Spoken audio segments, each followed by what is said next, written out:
పెళ్ళవ్వంగానే వాళ్ళ honeymoon period కూడా అవ్వదు. అమ్మో నా కొడుకు, అమ్మో నా కూతురు అని మధ్యలో మీరు ఇన్వాల్వ్ అయిపోతూ ఉంటే ఈ టైంలోనే కపుల్ గొడవలన్నీ రైజ్ అవుతున్నాయి.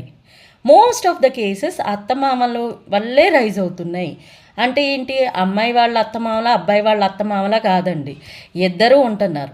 అమ్మాయి వాళ్ళ అత్తమామలు అబ్బాయి వాళ్ళ అత్తమామలు ఇద్దరు ఉంటున్నారు. మీ ఇంట్లో మీ దగ్గర 25 ఏళ్ళు పెరిగినప్పుడు మీరు టైం స్పెండ్ చేశారు కదా, మీరు హ్యాపీగా పెంచుకున్నారు కదా, ఇంకో 25 ఏళ్ళు వాళ్ళ స్పౌస్తో హ్యాపీగా ఉండే టైం వాళ్ళకి ఇవ్వండి. ఆ మధ్యలోనే వెళ్ళిపోయి అమ్మో నా కొడుకుని చూడకపోతే బెంగ వచ్చేస్తుంది, నా కూతురు దగ్గరికి వెళ్ళకపోతే బెంగ వచ్చేస్తుంది, ఇవన్నీ ఎందుకు?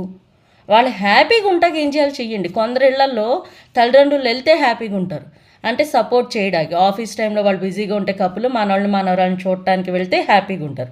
కొందరు ఇళ్లలో ప్రైవసీ కోసం వెళ్ళకపోతే హ్యాపీగా ఉంటారు. ఎండ్ ఆఫ్ ద డే ఆ కపుల్ హ్యాపీగా ఉండేట్టు చెయ్యండి, ఆ పిల్లలు హ్యాపీగా ఉండేట్టు చెయ్యండి. ఇవి మానేసి మీ దగ్గర ఉన్నంతకాలం, నేను ఒక ఎగ్జాంపుల్ చూశానండి. ఒక ఆవిడ, ఒక కపుల్, నేను చూసిన చాలా నియరెస్ట్గా చూసిన ఒక కపుల్, ఒక ఆవిడకి 2 పిల్లలు. ఓకే, పెద్ద బాబు 10 ఇయర్స్కి హాస్టల్కి వెళ్ళిపోయాడు, అటు నుంచి తాత కాలేజు పెళ్ళయ్యి వెళ్ళిపోయాడు, అయిపోయింది. చిన్న బాబుకి పెద్ద బాబుకి 10 ఇయర్స్ ఏజ్ గ్యాప్.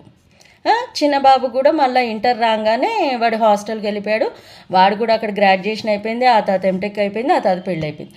ఈ పుట్టిన కాడి నుంచి ఆ తాత ఇంటర్ అంటారా, ఇంటర్ తాత గ్రాడ్యుయేషన్, ఎంటెక్, పెళ్ళై 5 ఏళ్ళ జాబ్ వచ్చిన 5 ఏళ్ళ తర్వాత పెళ్ళయింది.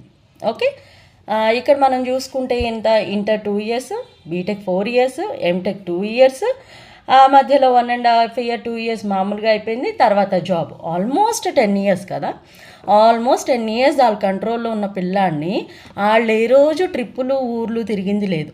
పెళ్ళయి ఫస్ట్ టైం అవుటింగ్కి వెళ్తున్న మొగుడు పెళ్ళాల మధ్య ఈ ఫాదర్ వెళ్ళి కూర్చున్నాడండి.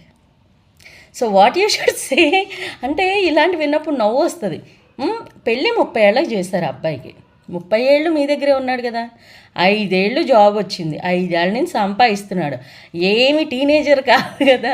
30 ఏళ్ళ వయసు వచ్చాక పెళ్లి చేసినప్పుడు, 25 ఏళ్ళ నుంచి ఉద్యోగం చేస్తున్నప్పుడు 5 ఏళ్ళు తిరగలేదా? భార్యతో ఫస్ట్ టైం అవుటింగ్కి వెళ్తున్నప్పుడే కొడుకు పక్కన కూర్చుని భార్యను వేరే చోట కూర్చోపెట్టాలా అండ్ ఇలాగ కూర్చోబెట్టి ఇలా చేసే ఇన్లాస్ని ఏమనాలి? అండ్ ఇలాంటి ప్రెషర్స్ ఇక్కడ తాగవండి. ఇవన్నీ ఏమవుతాయి తెలుసా, ఆ కపుల్ మధ్యన పెద్ద హ్యూజ్ బ్యారియర్ అయిపోతాయి. ఈ బ్యారియర్ ఎవరి నెత్తిన పడుతుంది? పిల్లల నెత్తిన పడుతుంది. ఎందుకంటే వాళ్ళ నాన్న బయటికి తీసుకెళ్ళమంటే వాళ్ళ అమ్మ అలుగుతుంది, వాళ్ళ అమ్మ బయటికి వెళ్దామంటే వాళ్ళ నాన్న అలుగుతాడు. వీళ్ళ అలకల మధ్యలోనే ఆ పిల్లలు అలాగే పెరుగుతున్నారు. వాళ్ళు ఈ సొదంతా ఎందుకురా బాబోయ్ అని గ్యాడ్జెట్ల వైపు వెళ్తున్నారు. సో ఒక్కసారి కామన్